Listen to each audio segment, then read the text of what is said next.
So, babe, we're going to talk about something that so many men struggle with, including myself. And what I find when I'm coaching men, one of the number one things that they say is this: I never feel like I can make her happy. I never feel like that I'm good enough. I never feel like I'm going to measure up to what she really wants and needs.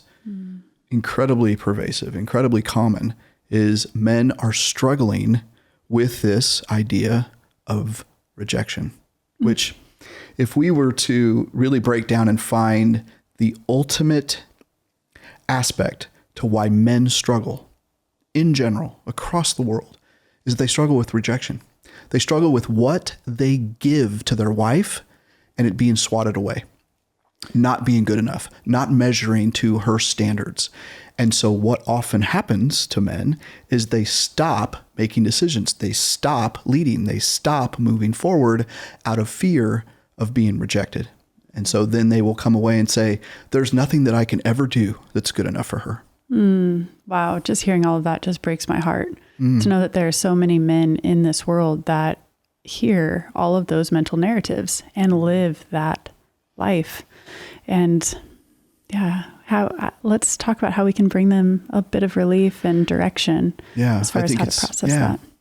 Yeah. I think it's important. Like we so accentuate in our coaching practice is that it's each spouse's responsibility to begin to heal their own independent individual wounds. And so it's both. Yes. And it's the husband must begin to identify where those original wounds came from, why he's so fearful of rejection. Because the reality is his fear of rejection came long before he ever met his wife. And as we've identified, it's because of his unprocessed childhood trauma wounding that what told him that, for instance, if he made decisions, if he spoke up, if he established boundaries as a little boy, used his sovereignty and his autonomy to step forward and say, hey, this is me. Oftentimes he was told, I know I was, and many men are, that you are to be seen and not heard. That as a child, that your opinion doesn't really matter, that you're supposed to just do what you're told. And so then he begins to understand that he's inept in making decisions, or maybe his decision making is taken away in general. So then he grows up into a man who says, you know what, I'm not going to make decisions because when I do, I feel rejected and I'd rather not have that pain moving forward. And that then lends him into his wounded feminine energy, which then brings more frustration to his wife, who has to step forward to make all the decisions in their life. Yeah, it's complicated. Incredibly complicated. What are some examples that men may have experienced growing up, like real life? Like I'm picturing on the playground, like not getting picked to play a certain sport that can feel, I'm sure, like a form of rejection.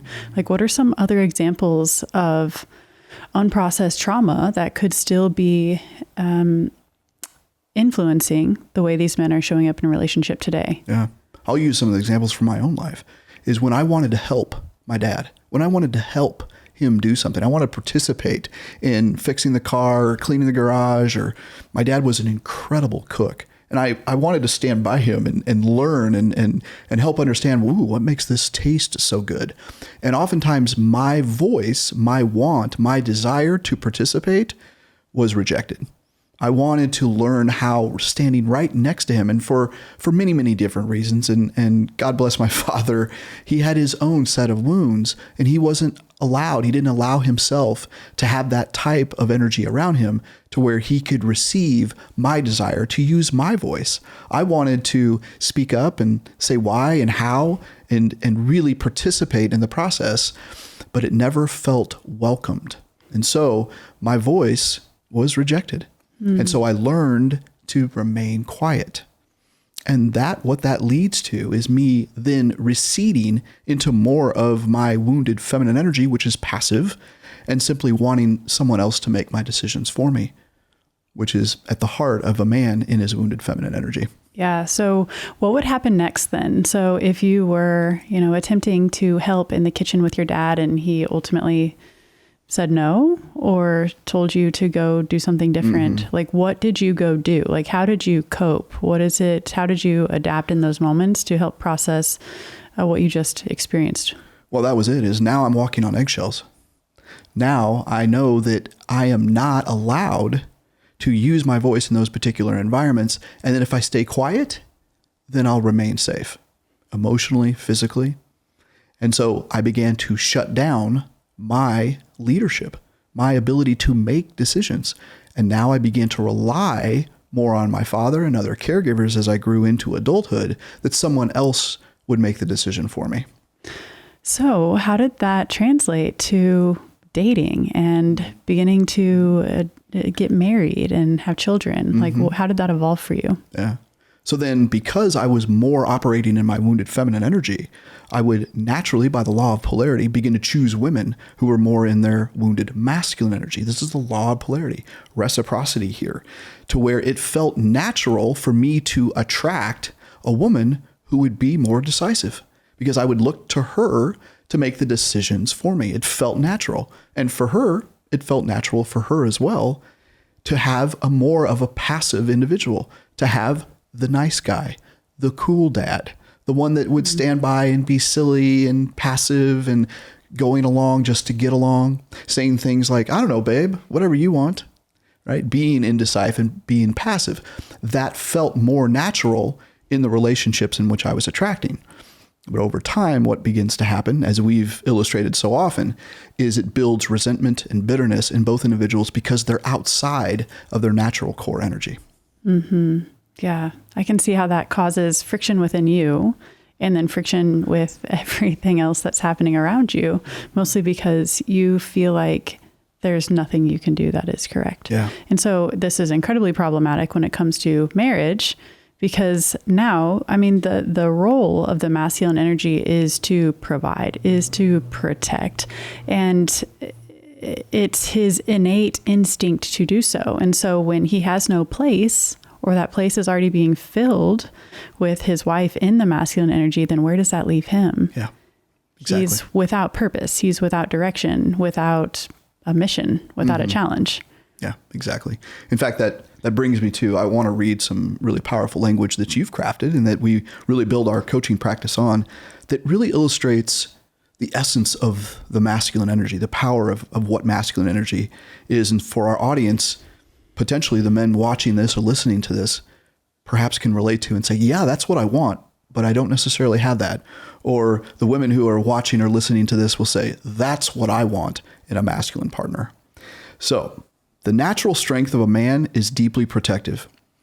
He provides strength, muscles, mind, financial protection, a safe shelter for his family to live, food for his family to eat. He keeps watch and ensures the security of their day-to-day life. He's protective, but not possessive. This boosts his self-confidence. This molds greater depths of his masculinity. He loves to be the man of the house. He craves to be the captain of the ship. He listens to the wants and needs of his family and goes out and finds a way to make it happen. I think we probably pretty much shut it down from here. Yeah. Yeah. So as I'm reading that, babe, I'd love to have your instant reaction because I can feel your energy right now.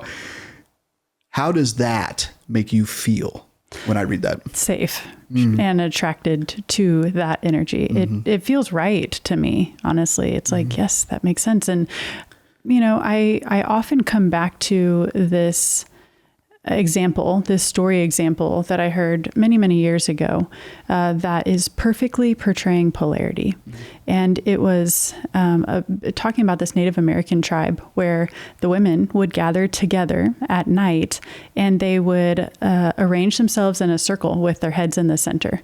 And they were coming together to do this intuitive ceremony. They were expressing their gifts, connecting to their body to ultimately identify where the bison and the deer were located on the land. And once they had the intuitive hits and the clarity of that, what did they do? They told that to their husbands, the hunters of the group.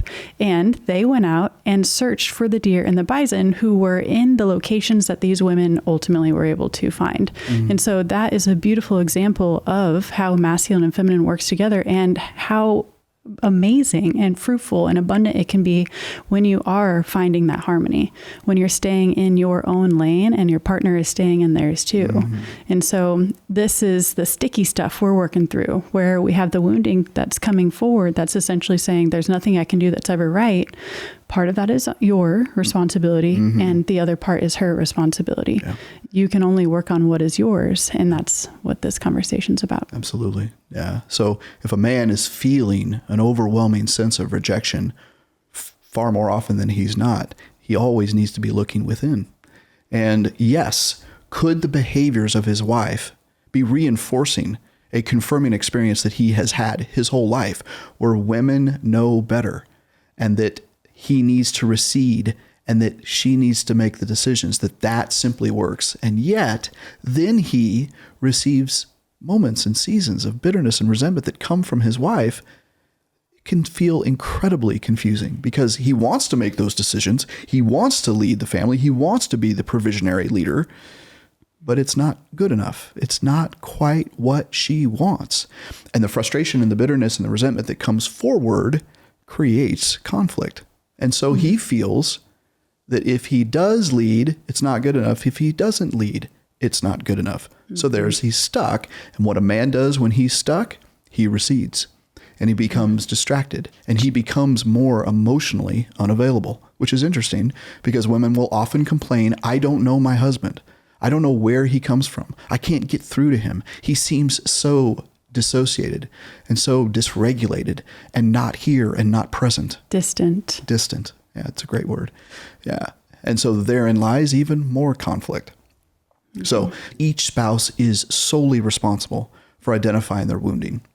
So how does a man now that struggles with rejection, that feels often, and that's what I would say to our audience. So gentlemen, if you feel like that you are constantly saying to yourself, or maybe aloud, that what you do is never good enough, it's time to look within.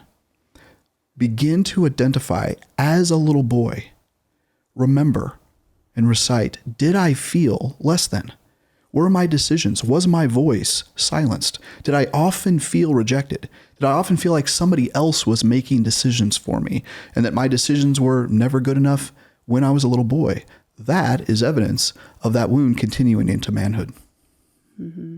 And what will often happen with men is they will withdraw, as you've indicated, and that will look like just being in the garage, tooling around in there after hours, or having a man cave, or spending nights at the sports bars with his buddies, like often, having hobbies that he just dives and devotes his life to. And all of those things aren't bad, but when it comes to moderation, we want to make sure we're finding a nice harmony. But often men can get lost in those parts of their life because they don't know where else to go. Yeah. They don't know where else they belong or where else they are needed. Yeah. And this is might be surprising to hear, but men want to be needed. Yes. They need something to take care of. They need something to protect and provide for. They need a challenge. Mm-hmm. And if women are constantly like armored up and not interested in having any kind of help, then we're at a standoff. Right.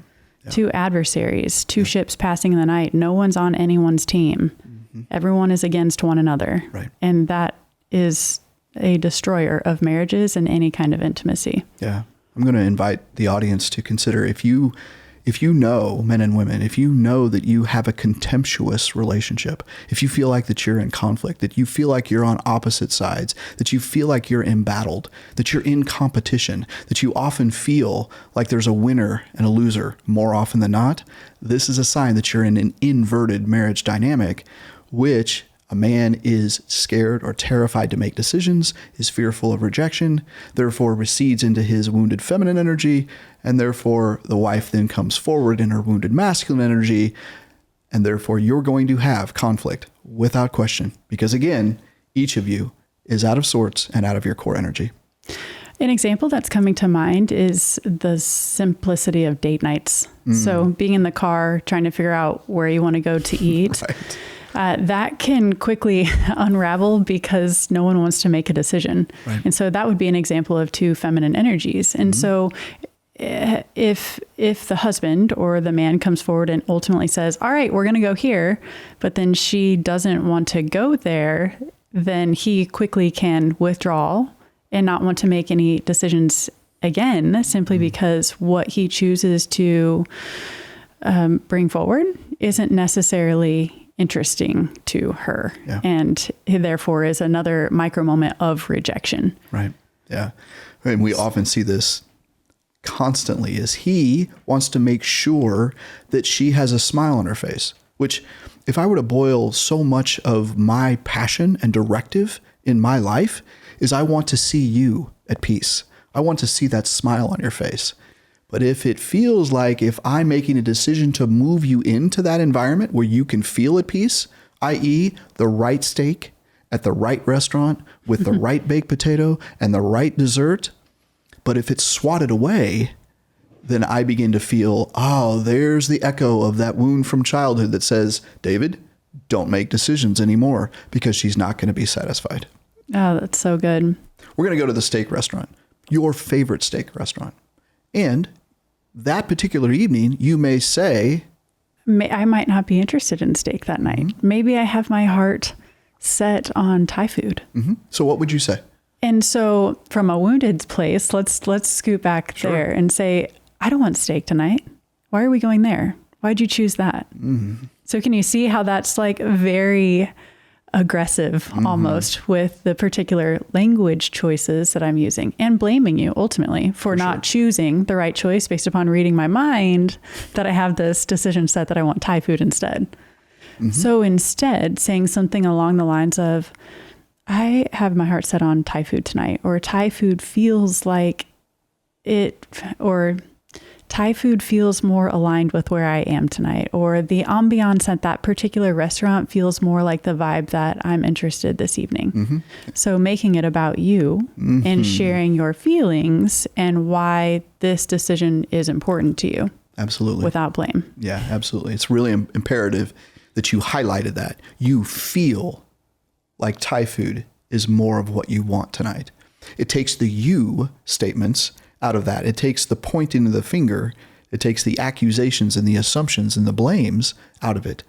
And then we're going to turn back to the masculine, how I, in my healing energy, would want to respond to that. But first, I'll do it out of my wounded energy, which I would become defensive and say, well, never mind. I never get it right anyway. You're never satisfied. You hear all those yous? Rather, in my healing masculine energy, this is what I would say. You got it, babe.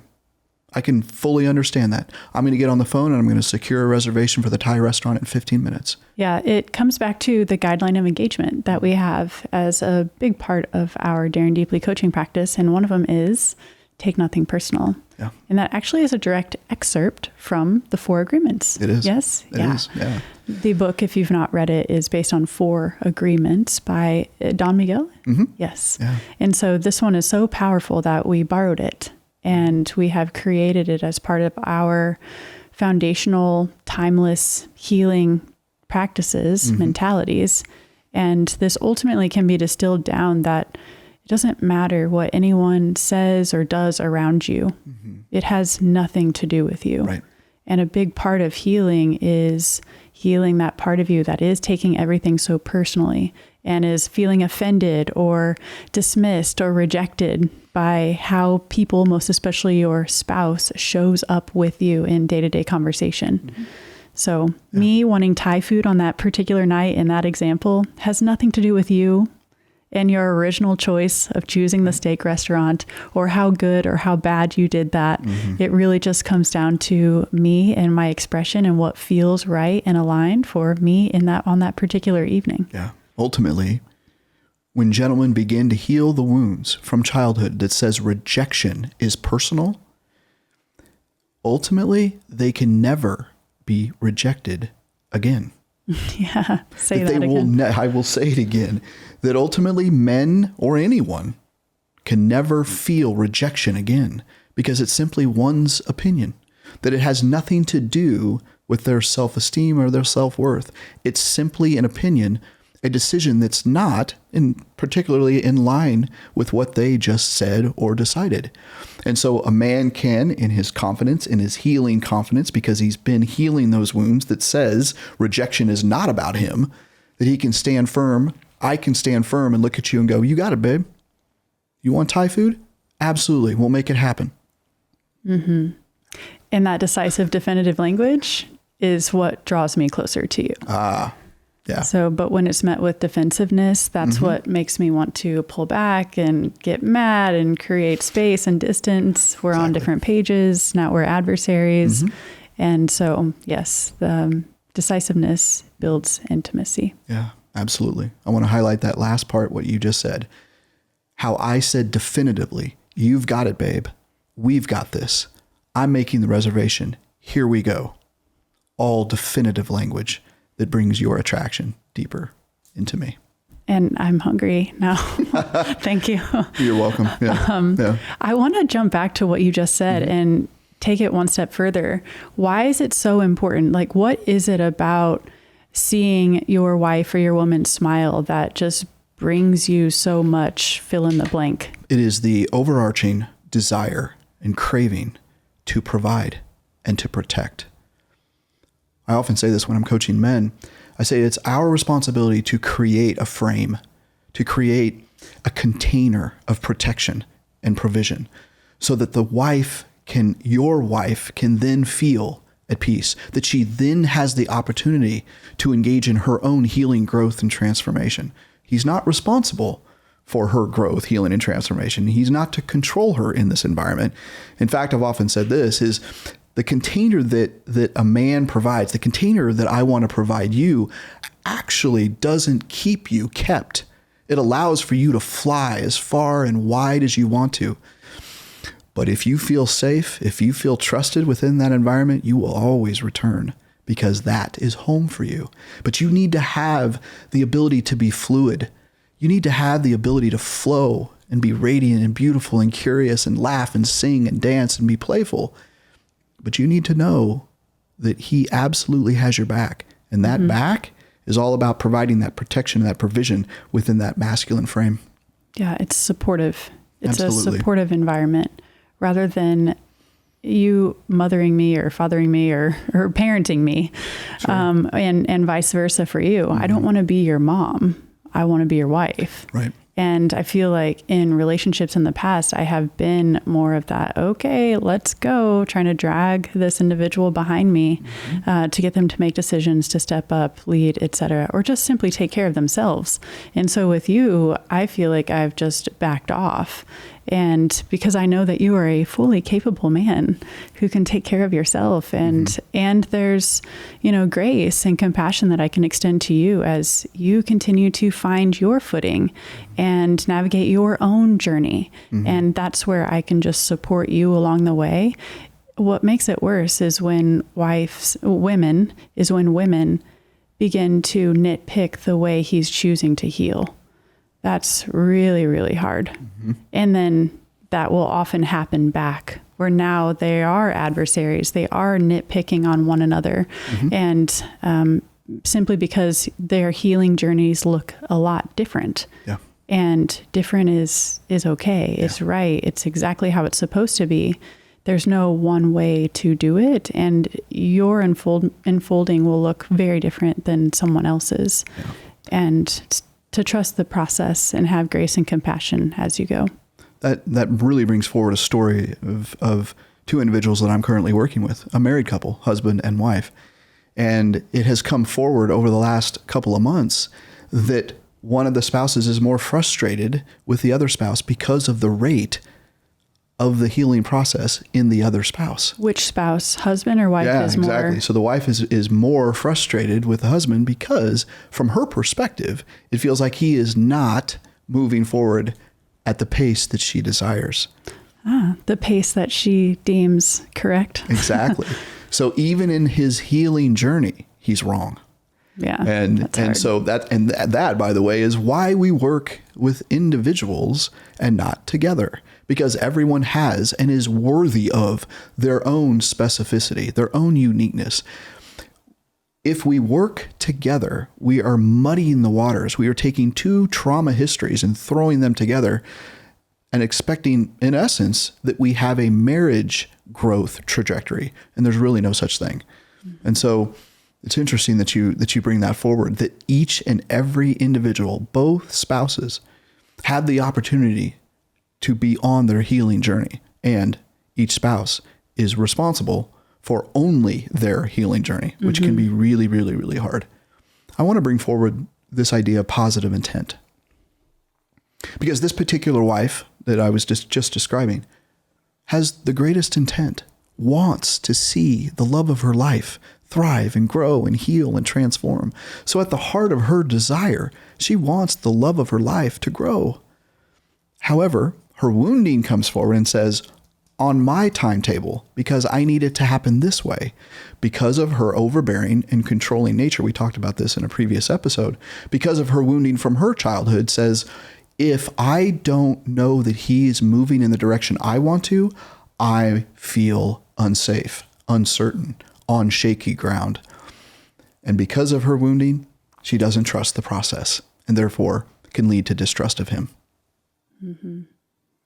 I want to address a question we receive multiple times a day is, so who goes first? Is it the chicken or the egg? Is it the wife or the husband who begins to step forward and make changes within themselves if the other spouse isn't reciprocating? And the common answer that we consistently give is yes. It is both and. Each individual spouse is responsible for maintaining their core energy, their healing, their growth, their transformation. So in regards to men who are struggling with being rejected, keep going, keep making those decisions. I often lead men in coaching sessions and I'll say, how do you get back immediately? Here's a tactic. How do you get back immediately into your masculine energy? Make a decision. And often the man will look back at me through Zoom and say, about what? And I say, anything. Make a decision about anything, because decisiveness is what brings you into the masculine frame to help you build confidence, to know this is where I am. This is who I am. This is the confidence that I need, is to simply make a decision. I know for me, for example, when I'm feeling less than, when I'm feeling more in my wounded feminine energy and I kind of want to give up and I want to recede into depression and sadness and grief and self-pity, I'll remind myself, I will talk to the wounded parts of me, I will understand where they're coming from, and then I will step forward in myself and I will make a decision. And most of the time, those decisions will lend me into spaces and places in which I'm confident in.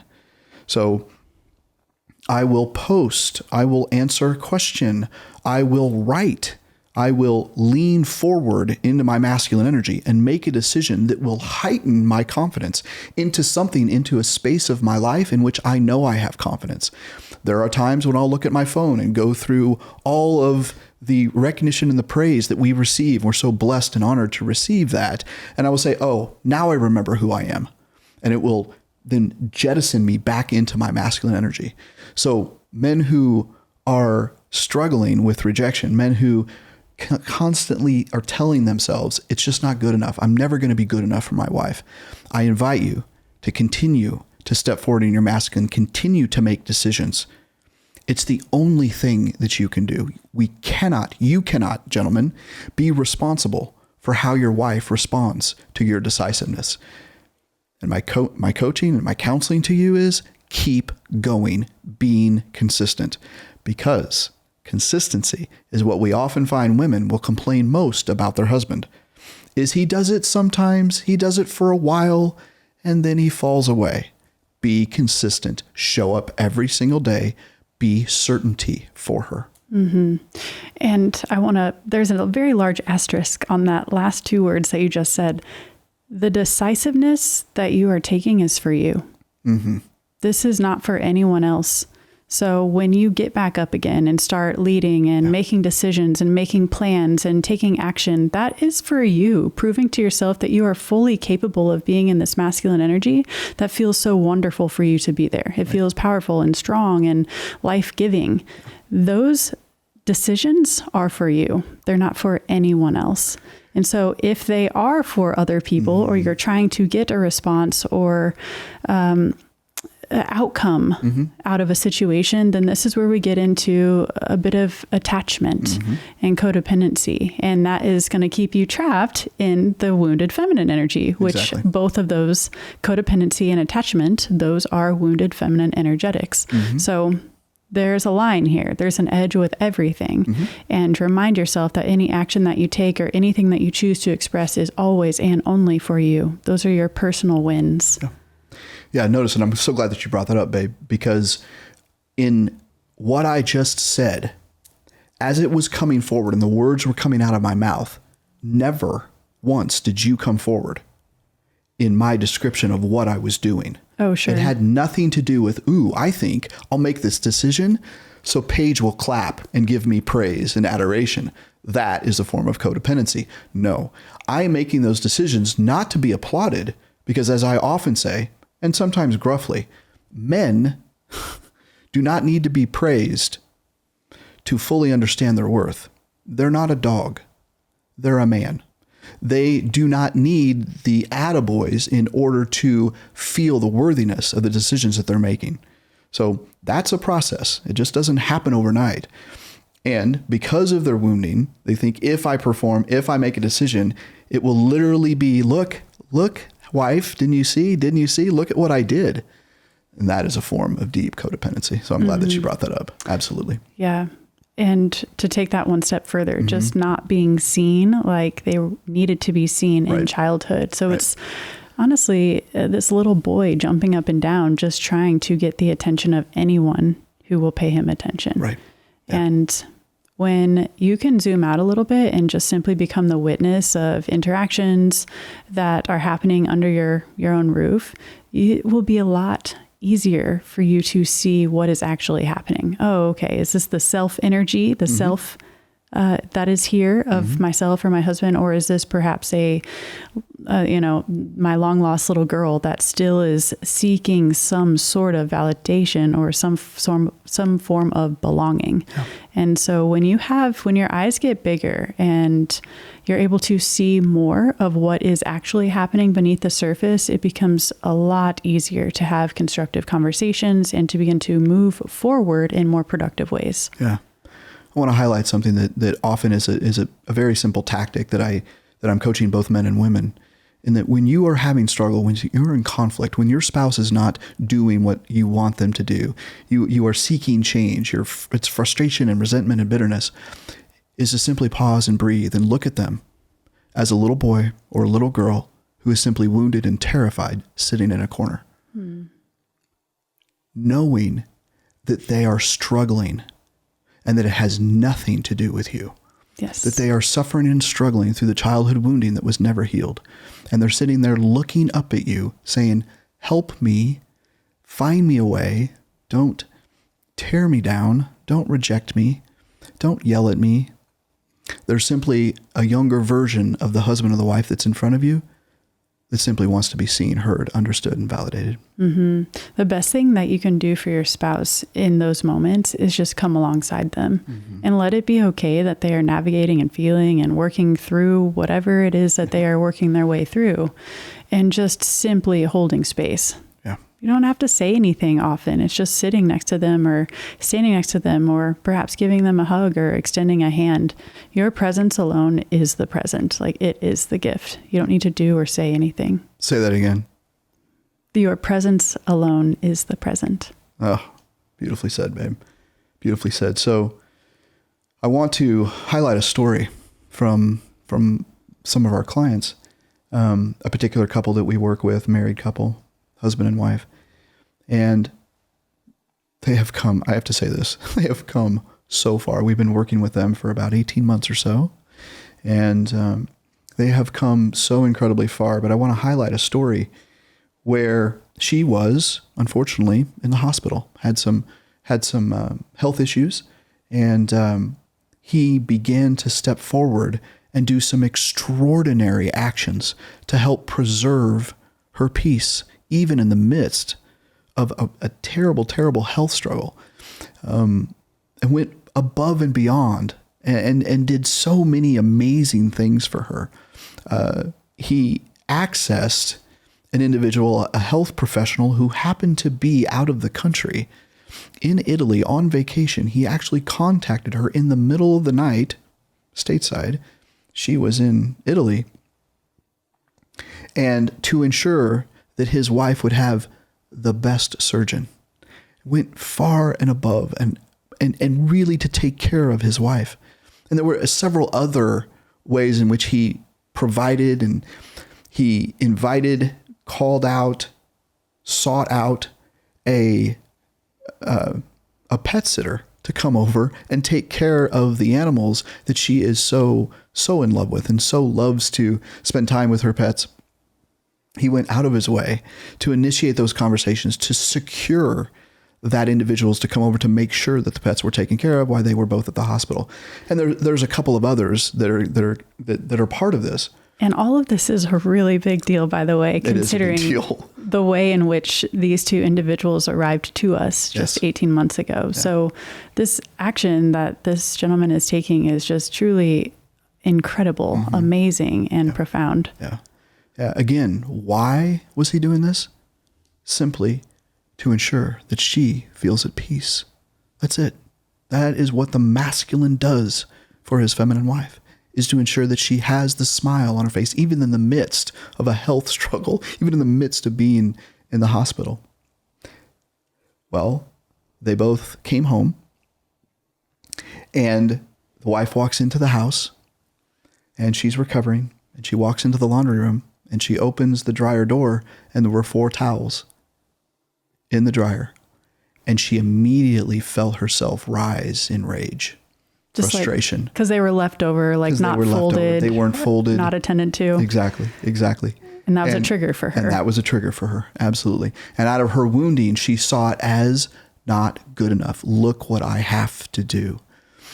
And we happened to get on a 2-on-2 coaching call shortly after this episode. And it was really profound and beautiful to watch them both realize what was going on, and for her to realize how incredibly blessed she was to have this man who has come so far to provide for her, to go far and above, to ensure that she felt at peace, so she didn't have to worry, that she didn't have to do the things that she was, quite frankly, incapable of doing in those moments.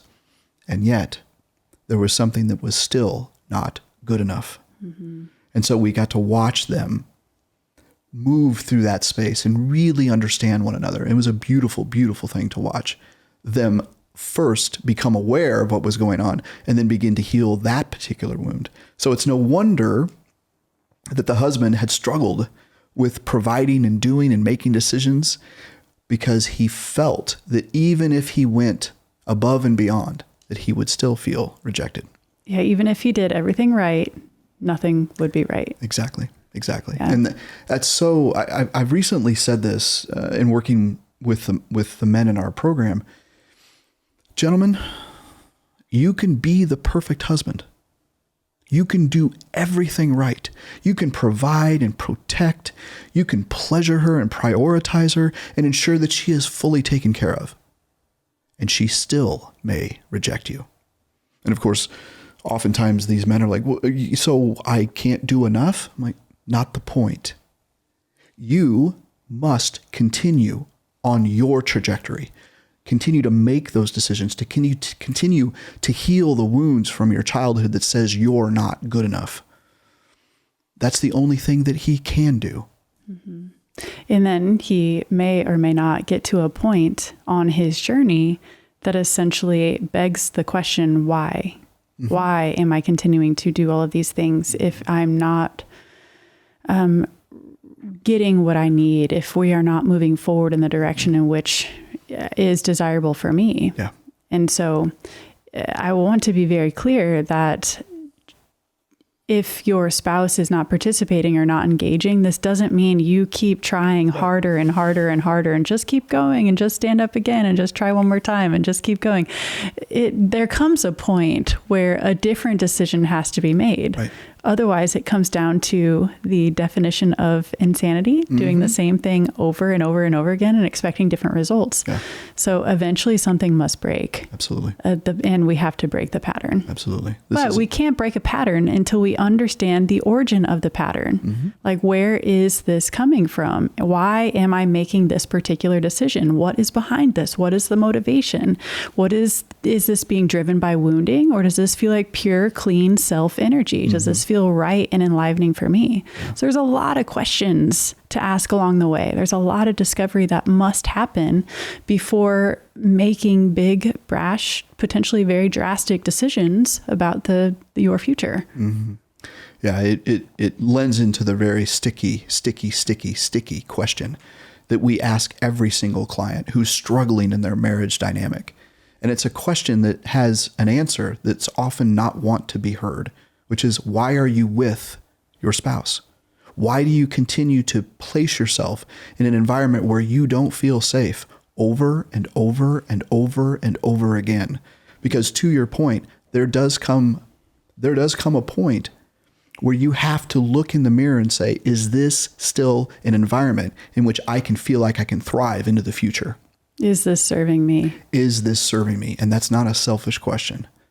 Is if I feel in our relationship that we are no longer aligned in our healing trajectory, not on the same trajectory, but that we're both moving forward, then we both are responsible to make choices to come together and say, let's look at this. Let's pop the hood, so to speak, and look under and see, are there some things that we can look at and to fully understand if this relationship is about moving forward, or if we need to part ways, complete the relationship and move in a different trajectory. Yes. Every relationship comes to an end. Every single one comes to a completion, either by choice or by death. And oftentimes we are so adversely attached to the idea of a relationship that if a relationship comes to an end or is completed, that we're a failure. And oftentimes the most important decisions that you ever make may break your heart, but can heal your soul. Mm-hmm. And so as we bring this particular episode to a close, it's important for men who feel like they're consistently rejected, who are afraid of making decisions, who routinely say to themselves, I'm not good enough. I'm never going to be good enough for her. I can't ever make her happy.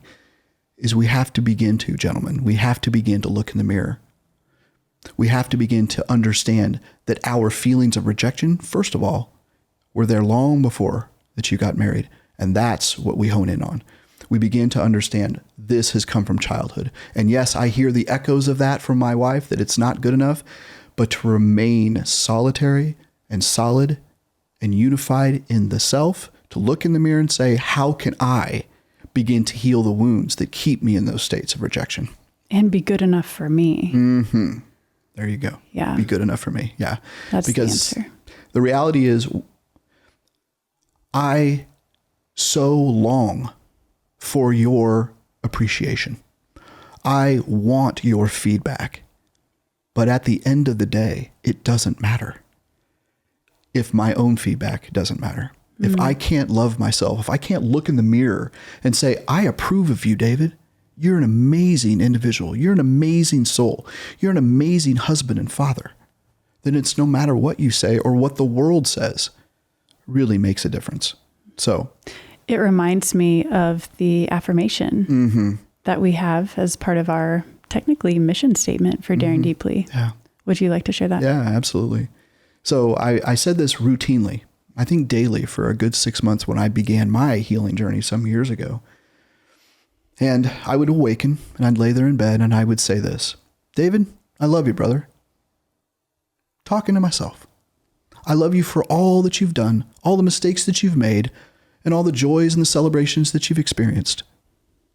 Love you more than I could love anything today, just as you are. And I love you more, not to leave you there. That's powerful. Yeah. Thanks for tuning in to the Daring Deeply podcast with David and Paige Lea. All the information about us is in the description and the show notes. If you're interested in finding out more, you can find us through the website. That's daring-deeply.com, or follow us on our social media channels. And we look forward to seeing you soon. Thanks for watching.